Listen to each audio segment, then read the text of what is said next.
예, 공정거래위원장께 질의하겠습니다. 네.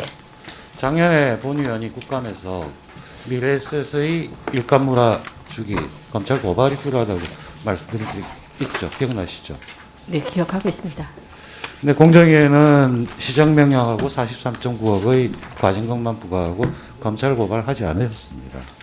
위원장님, 자본시장법상 종합금융투자업 발행업을 인가받기 위해서는 이런 고발 조치가 있으면 심사가 종료되죠. 보시면 2017년에 미래에셋이 신청을 했다가 바로 조사 영향으로 인해서 이 발행 인가가 보류가 됐습니다. 그리고 작년에 바로 그 조치가 있고 검찰 고발이 없었기 때문에 마침내 5월달, 올해 5월달에 인가가 받는 일이 발생을 했습니다. 그런데 올해 또 재밌는 게 또 하나 나와버렸어요. 공교롭게도 중기부가 미래에셋 자산운용에 대해서 일감 몰아주기 공정의 의무 고발을 요청을 했죠. 네, 했습니다. 자, 이 경과를 한번 보면 동일한 사안을 가지고 공정위는 한 번은 시정명령하고 과징금하고 또 법원 이거는 의무 고발이기 때문에 고발하는 이런 사태로가 전개된 게 상당히 유감스럽고요.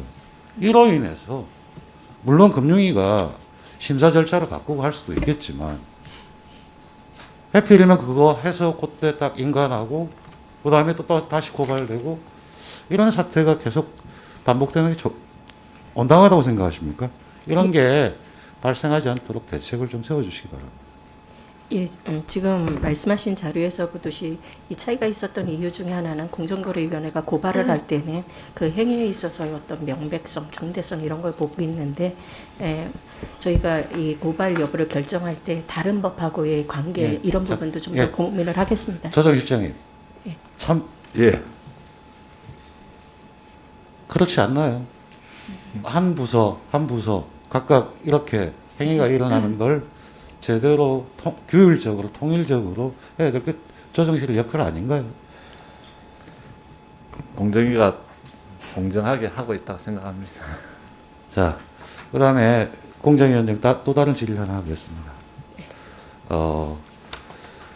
이거 금융위 할 때도 지적을 한번 했던 사안인데 2017년에 삼성 SDI가 삼성생명하고 ERP 도입 계약을 했습니다. 계약은 4월 30일까지인데 지연되죠. 지연돼서 계약서에 있는 지연배상금 150억을 SDI에 청구하지 않았습니다.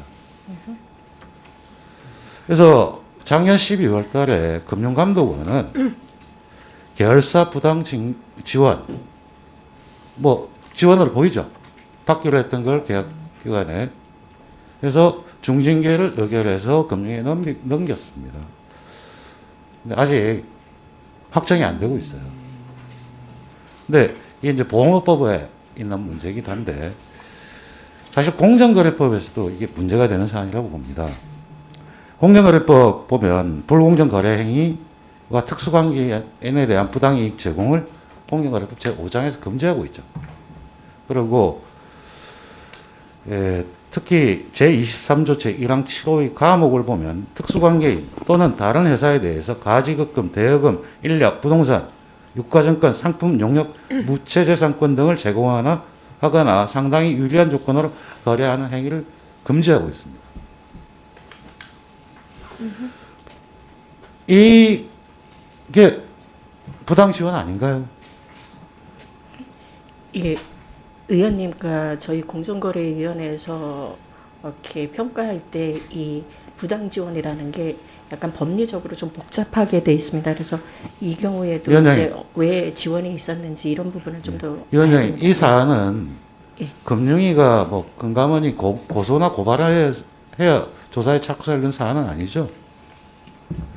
예. 본의원은 공정위가 이 사안을 조사를 해서 과연 법리적으로 해당하는 건지 안 하는 건지 조치를 취해야 된다고 생각합니다.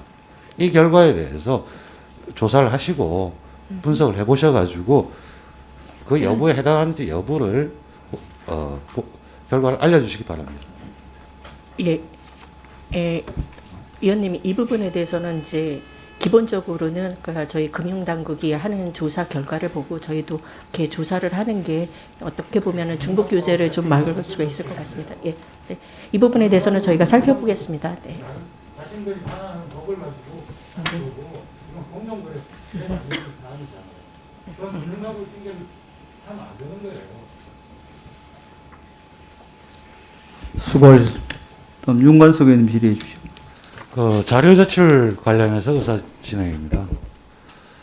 그 온라인 플랫폼 오늘 강한선 정의도 나와 있고 가장 중요한 게 온라인 플랫폼 사업자가 플랫폼 이용자와 소비자 중개 연결하는 그래서 정보를 어떻게 독점하고 그걸 어떻게 쓰느냐가 가장 중요한 법입니다.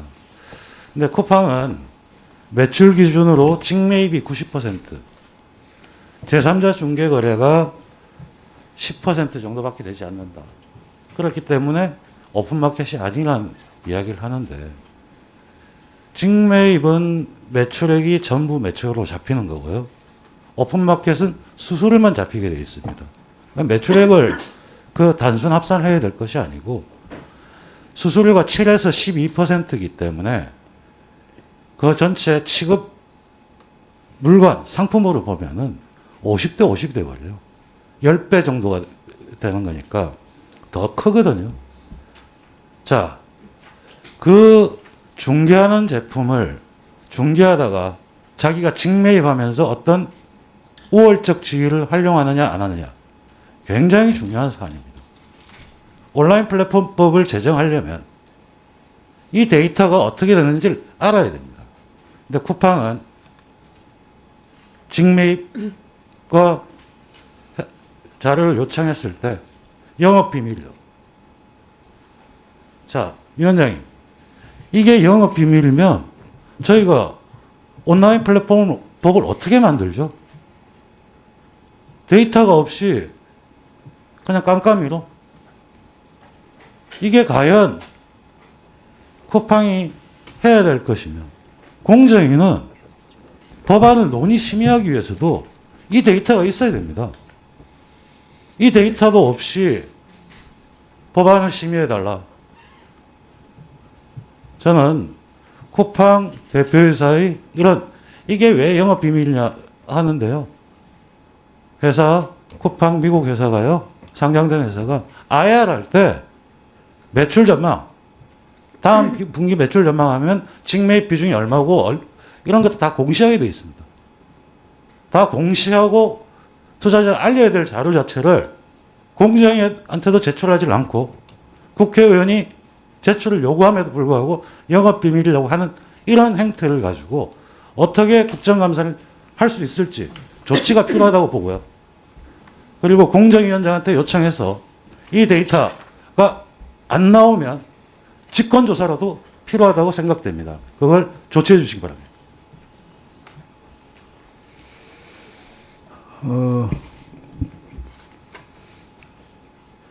공정거래위원장님 이용호 의원님 말씀 잘 들었죠?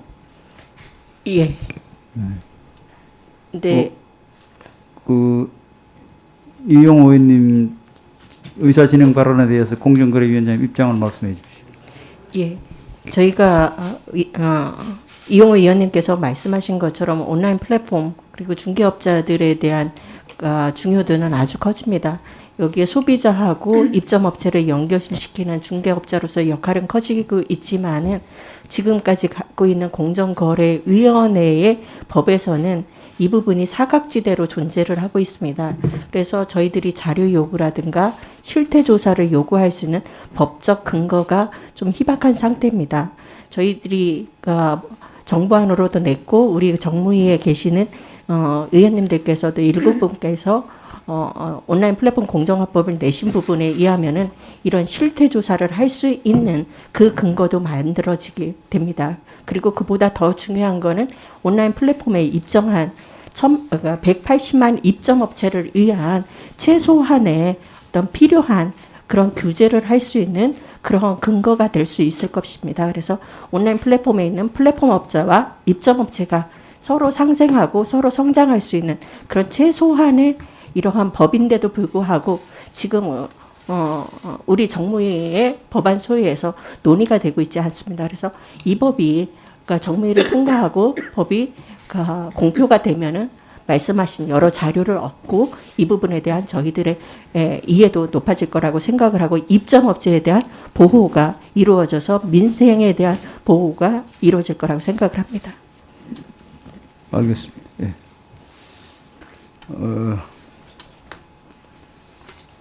저도 강정인을 신청했기 때문에 간단하게 몇 가지 오시면 질문하고 그 질문 끝나고 들어가셔도 됩니다. 네, 알겠습니다.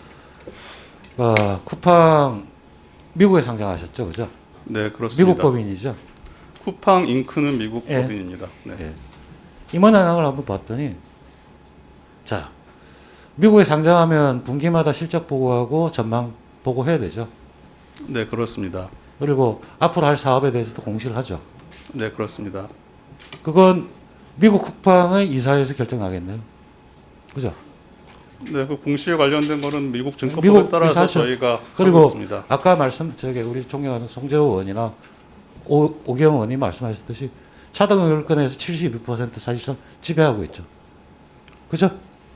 의결권 기준으로는 근데 거기서 했던 공시 내용이 에 따라서 국내 쿠팡 100% 자회사는 경영을 합니다. 그러면 만약에 미국 법인 거기서 했던 결과가 우리 법에 저촉되면 어떻게 됩니까? 우리가 미국을 처벌할까요? 이 법이면? 자, 여기서 나오는 것이 바로 동일인을 어떻게 지적할까의 문제입니다. 그리고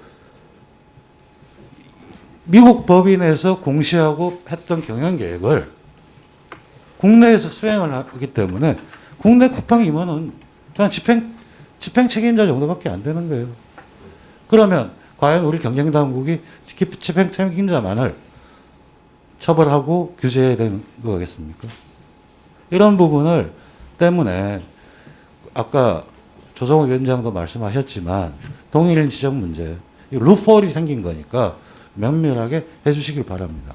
그리고 여기 참 재밌는 이름이 하나 있네요. 전 공정거래 경쟁국장 사회이사가 가 있네요. 왜 갔을까요? 좀 말씀은 안 하겠습니다. 좀 거슬립니다. 자, 들어가셔도 되고요. 다음으로는 공정거래위원장님. 네. 저기 미래에셋의 여수 경도개발 사업 네. 진행 과정에서 금융결사인 증권 보험으로부터 GRD라고 하는 SPC, 요즘 많이 유행하는 SPC입니다. 480억을 대출해 줬다가 금감원 검사에서 이 SPC가 자회사냐, 계열사냐 이런 문의를 받은 적이 있죠. 네. 거래관계를 간단히 설명드리면 미래에셋 컨설팅 박현주 개인 지분이 가장 많은, 그래서 여수 경도개발 방송에서 YKD라고 하는 회사를 설립해 옵니다. 지분은 67%를 가지고 있죠. 그리고 이 사업 부지 중에 일부를 생활형 숙박기업 시설을 분양할 목적으로 YKD가 주도로 출자회사를 또 만들어서 GRD라는 회사를 만듭니다. 자, 이 GRD가 미래에셋 대우나 미래에셋 생명으로 해서 브릿지 론을 통해서 GRD에 대출을 일으킨 겁니다. 자, GRD 이러면 금융사가 계열사에 대출을 한 거냐, 이 이슈가 나오는 겁니다. 위원장님. 네. 지금 대장동 이런 분들 SPC 했을 때 자금 조달하기 위해서 PF에서 여러 가지 수법을 쓰고 있기 때문에, 그리고 SPC는 사업이 끝나면 없어지는 거기 때문에 실제로 계열사 여부를 그렇게 관심을 가지진 않으셨죠? 예, 저희들이 이 부분에는 과거에 관심을 충분히 기울이지 못했습니다. 근데 참 재밌는 게 GRD의 지분하고요, 네. 배당 관련 표를 한번 보시겠습니다. 의결권 비중으로는 20.5%밖에 안 됩니다. 이 때문에 뭐 30% 이상 지배하느냐 이 이슈가 나오겠죠. 근데 잘 알다시피 이런 거에서는 레버리지를 일으키기 때문에 이익 배당 비율 같은 게 나와요. 화천대유 얘기할 때도 이익 배당 비율이 어떻게 되느냐 문제가 나오죠. YKD가 이익 배당 비율이 59%예요. 실질적으로. 그러니까 이 사업의 지분은 20을 가지고 있으면서 이익 배당 비율이 51% 이렇게 되거든요. 그리고 외형으로 보면 최대 기준 주주도 아니고 임원도 뭐 별로 없으니까 괜찮아 보여요. 근데 위원장님, 공정거래법상으로 기업재단에 속하는 계열사 판단 기준이 의결권 주식 30% 이상 또는 회사 경영에 대해서 지배적 영향력을 행사하는 두 가지 지표로 하고 있죠. 예, 저희가 지분율과 실질적인 지배를 동시에 보고 있습니다. 공정거래법 시행령 제3조 2호 라목에 보면 지배적 행사 영향 기준에 통상의 거래 범위를 넘어서는 거래라고 되어 있죠. 근데 미래에셋이 YKD하고 한 거래를 한번 보시겠습니다. 생활하고 숙박시설은 그 전체 관광단지에서 일부에 하는 겁니다. 거기 개발을 하는데 YKD가 담보를 제공해 줍니다. 딴 땅을. 그러고 뭐 중도금 대출도 해주고. 그 다음에 이런 상태면 그리고 그 다음에 분양대행업도 다시 또 미래에셋 컨설팅에 또 위탁을 줘버립니다. 이러면 통상적으로 이건 계열사로 봐야 될 것 같지 않습니까? 예, 저희들이 말씀드린 것처럼 지분율만 아니라 실질적인 지배력 행사를 하고 있는지가 계열사를 평가하는 중요한 기준이 됩니다. 예, 그렇습니다. 공정거래법에서는 지분이 얼마라는 외형이 중요한 것이 아니고 실질적으로 지배력을 행사하느냐 여부입니다. 이 사안에 대해서 공정위가 더욱더 적극적으로 이게 필요합니다. 작년에도 이 이슈를 한번 다뤘던 적이 있는데 왜냐하면 미래에셋 컨설팅이라는 회사 자체가 내부 거래원 지원 오늘 오전에도 중기부에서 있었고요. 이런 회사고 이 회사의 지분을 일부 주주가 다 가지고 있는 가족회사입니다. 그러면 금융회사를 활용해서 그쪽으로 부를 이전시키는 내부 거래 이런 부분에서 적극적으로 해석하는 게 필요하다고 생각하는데 지금 말씀하신 것처럼 이 기업 집단에서 그 의결권으로 보이는 이런 지분율뿐만 아니라 실제로 어떤 내부 거래가 어떻게 일어났는지 아니면은 통상적인 수준을 넘은 그러니까 채무 보증이라든가 자금 대여가 있었는지 이 부분을 보면서 지배력을 갖다가 평가하는 그런 작업을 면밀히 검토하고자 합니다.